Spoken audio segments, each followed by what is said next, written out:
This Chat with the Experts is brought to you by Angie's List on 93 WIBC. Welcome back to Chat with the Experts, brought to you by Angie's List. I'm Kyle Hawk. We've had a good show today with Brian Granger of RestoreX Disaster Restoration. We've talked about how to recover from disaster in your home involving flood, mold, fire.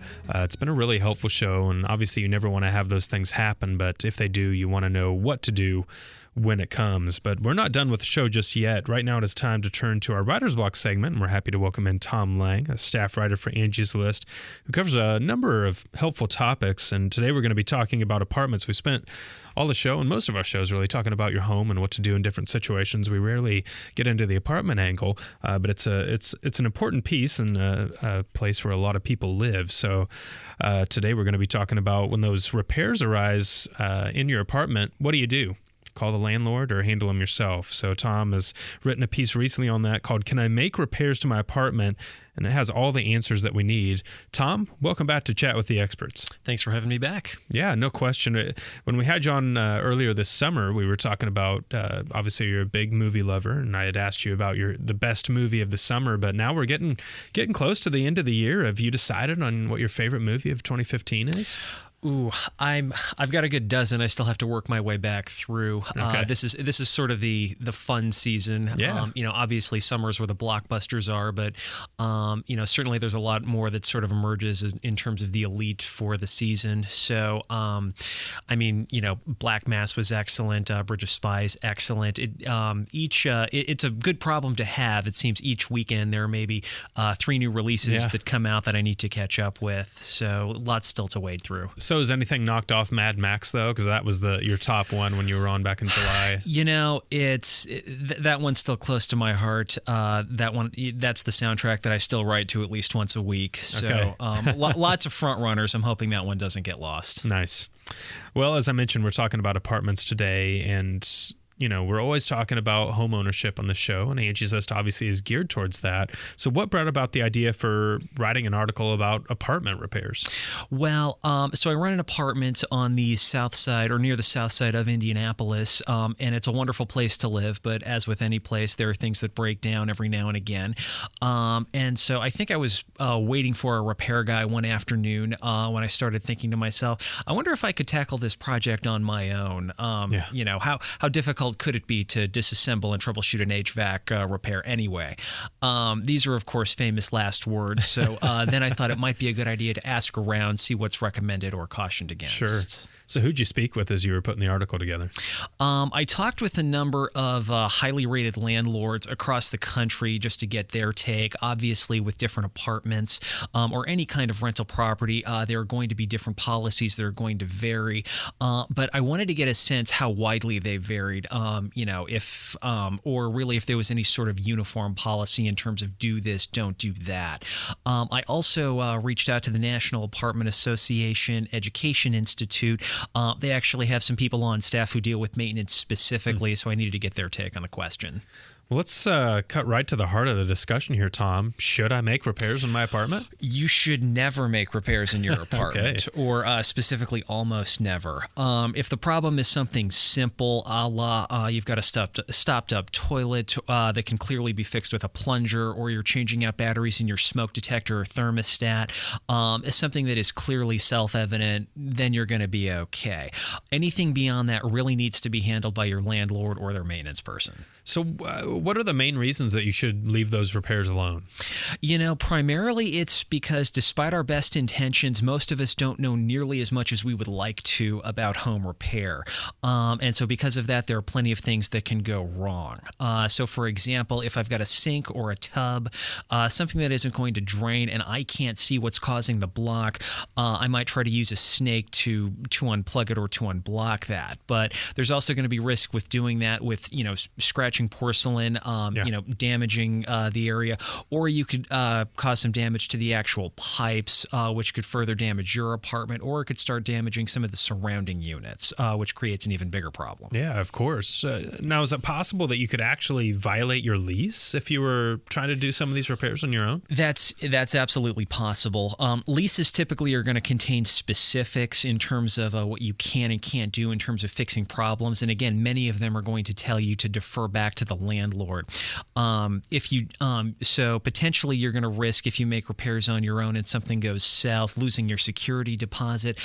You could also have your lease terminated. Now, no self-respectable landlord is going to want to terminate a tenant's lease early. But if there's been extensive damage to your unit or to someone else's, they may feel they have no choice. Yeah. Now, repairs are one thing, obviously, but what about decorating? We talked a little bit before the show started. I love Halloween. I decorated my apartment for Halloween. Christmas is going to come up. I'm probably going to put decorations up. Are there some rules of the road about how far you can take into making small changes around your apartment? The best bet really is just to proceed with caution. As with anywhere else, there are going to be some landlords that aren't going to care if you're adding trees, if decorations, planters, or even if you paint walls. But on the other hand, there are going to be some who might charge you once it comes time to move out for the cost of repainting, removing trees. Really, it just kind of depends on how far back to basics they want to go. So again, you're going to want to check your lease, but the best bet is clearing any plans you have with your landlord. Can I do this or should I not do that? Yeah. It really sounds like the best course is, when in doubt, ask the landlord. Absolutely. Well, when it comes time to move from your apartment, I know you recently did an article on DIY moving tips with a list of helpful supplies. What do we need to know on that angle? As with anything else, the best thing you can do is start your planning early. You're going to want to get an account in terms of how much stuff you have, and then what kind of supplies, what kind of a truck, what kind of a moving van you're going to need to move. As you're doing that, one of the reasons you do that is because all of us are going to grossly underestimate the amount of stuff we actually have. It's not until you're going through and getting all of your dishes together or clearing out the back of your closet that you realize, oh, okay, I'm going to need 2 dozen boxes, not 1 dozen boxes. So the earlier you can start accounting for that, the better. Once you know how much stuff is moving boxes obviously are going to be a big item, but then pens, tape, anything to get those really secure for the move. And then also you're going to want to label those. Nothing is worse than getting to your new home and then trying to figure out, okay, did this go to the kitchen? Did this go to the living room? Yeah. It's anything you can do at the front end just to make that move easier. And then it's always good to have food and drinks on hand just because no move happens without fuel. Yeah. It's interesting. I know that moving is one of the big topics that you're going to be covering for Angie's List. And you think about a topic like moving, it's like, well, how much is there really to say about it? But you look and we've got so much content, so many different articles about moving, about how to prepare for the move, what happens during the move, how to hire the mover. What have been some of them? Has that information, I guess, been beneficial to you? As I know you've gone through a lot of this content and you're starting to write these stories about moving. I mean, we've all been in that experience of having to move from home to home. Have you found some of that helpful? Oh, sure. It's definitely one of those topics where you don't realize how many intricacies or how many things there are to take care of until you're in the midst of it. Until you're trying to relocate literally everything you own from point A to point B. Yeah. And it really doesn't matter if it's across town or if it's across the state or even further than that. It's going to be a monumental task. So, the more information you have, just the more planning you do, the better off you're going to be. Yeah, no question. I know did you move recently? I mean, how long have you been at the apartment that you were in? I've been in my apartment for about the last 3.5 years, but anytime the lease comes up for renewal, you start doing, start taking stock. Do I want to live closer to the office? Is there someplace rent's going to be cheaper? So at least once or twice the year, just the thought kind of crosses your mind. And again, just all of these questions, what do I need to do? What's it going to cost? All of these play a part. No question. And talking about these decisions, like home ownership versus renting an apartment, obviously it's that same situation. If you rent an apartment, you've got that moment coming up every year where you're evaluating whether you're going to stay or not. For me, it always plays into my decision about, man, do I really want to pack up and move all this stuff again? So it's interesting how those two things kind of intertwine. Exactly. Well, Tom, I want to thank you again for taking the time to come on the show. We always appreciate your advice, and thanks for not only sharing your home and apartment advice, but your movie thoughts as well. Yeah, always happy to be here. All right. You can check out Tom's articles over at angieslist.com. And as always, if you're looking for reviews and information on service providers in your area, you can find what you need by going to angieslist.com. Go there today, click the Join Now button, and use the promo code WIBC40. We're giving you 40% off an annual membership. It's under $10 for the whole year, so extra 40% knocks it down even further. You can't mess with it. Check it out at angieslist.com. And of course, be sure to subscribe to the podcast. Find us on iTunes, search Chat with the Experts, and hit the subscribe button. Find us on YouTube as well. And leave us a review. Let us know how we are doing. Another big thank you today to Brian Granger of RestoreX Disaster Restoration.